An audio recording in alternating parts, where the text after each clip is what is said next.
Magandang umaga po. Narito po ang mga tampok na balitang sports ngayong umaga. Sa chess, opisyal ng nako po ni top-seeded Pinoy Grandmaster Wesley So, Pionato ng 6th Calgary International Chess Classic sa Canada. Noong isang gabi ay giniba ni So si International Master Richard Wong ng host country sa 9th and final round upang makalikom ng 7.5 total points sa 9-round Swiss System Tournament. Ang 20-year-old Bacoor Cavite Pride ay umani ng 6 na panalo at 3 tabla at siya ay nagwagi ng 2 puntos laban kina fellow Grandmasters Robin Van Kampen ng The Netherlands, Eric Hansen ng Canada at Viktor Mikalevsky ng Israel. Samantala, pinagharian rin ni So ang Blitz Championship ng Calgary Meet. Umiscore si So ng perfect 9 points sa loob ng 9 na laro upang maibulsa ang top prize na $120,000. Ang mga susunod na torneo na nakalinya para kay So ay ang Universiade Summer Games sa Russia sa Hulyo at ang prestihiyosong World Chess Cup sa Norway sa Agosto.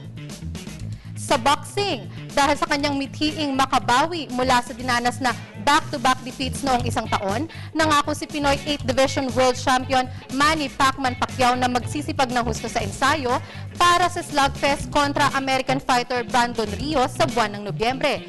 Pakay ni Pacquiao na magpamalas ng dominating performance kontra Rios. Report ni Crisabel De Leon.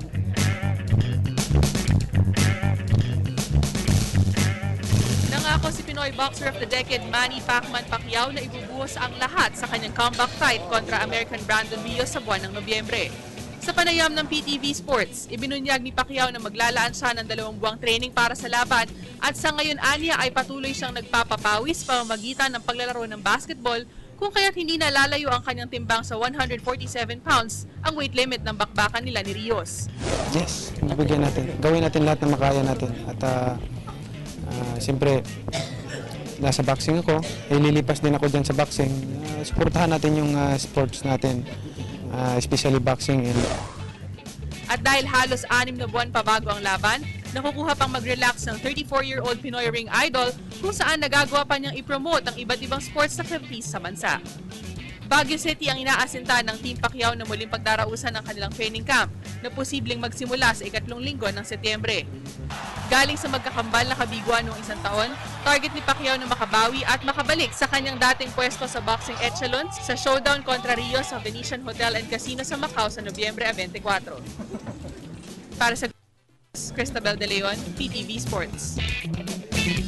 Sa basketball, optimistiko si Gilas Pilipinas head coach Shot Reyes sa kanilang tsansa na mabigyan ng imbitasyon para magdepensa ng titulo sa 2013 William Jones Cup sa Taiwan sa buwan ng Hulyo. Ito'y sa kabila ng namumuong tensyon sa pagitan ng Pilipinas at Chinese Taipei.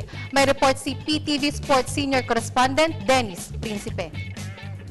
Naniniwala ang Gilas Pilipinas head coach Chot Reyes na makatatanggap pa sila ng imbitasyon buhat sa organizers ng William Jones Cup na gaganapin sa buwan ng Hulyo sa Taiwan. Ayon kay Reyes, alam ng organizers na maaaring langawin ang nasabing tournament kung hindi makakasali ang Team Pilipinas sa event. Ito ay sa kabila ng tensyon na namamagitan sa Pilipinas at Taiwan dahil sa pagkamatay ng isang Taiwanese fisherman na binaril umano ng Philippine Coast Guard kamakailan sa Batanes. Yung force to good sila pag walang Pilipinas doon. Alam nyo ba na sa lahat ng teams na imbitado, tayo lang ang bayad ng lahat, pati pamamahay natin, all of the teams normally hotel lang sila, pero tayo pati pamasahe. Kasi walang manonood ng laban dun sa Jones Cup. Taiwanese, pero napupuno dahil sa mga Pinoy.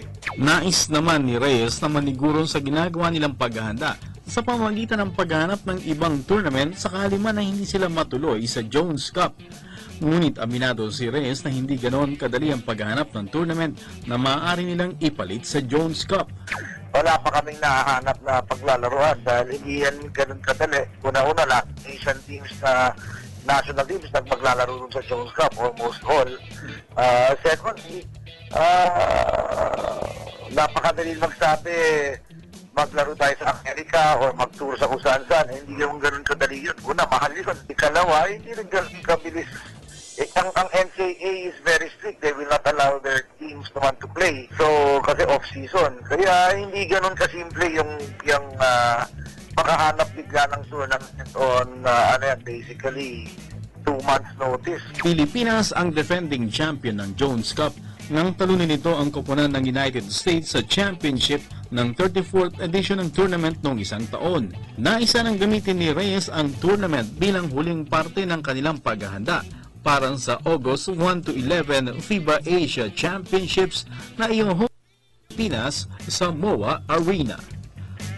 Para sa Good Morning Boss, Dennis Principe, PTV Sports. At yan po ang mga tampok na balitang sports ngayong umaga. Ako po si Hazel Ann Salubon para sa Good Morning Boss.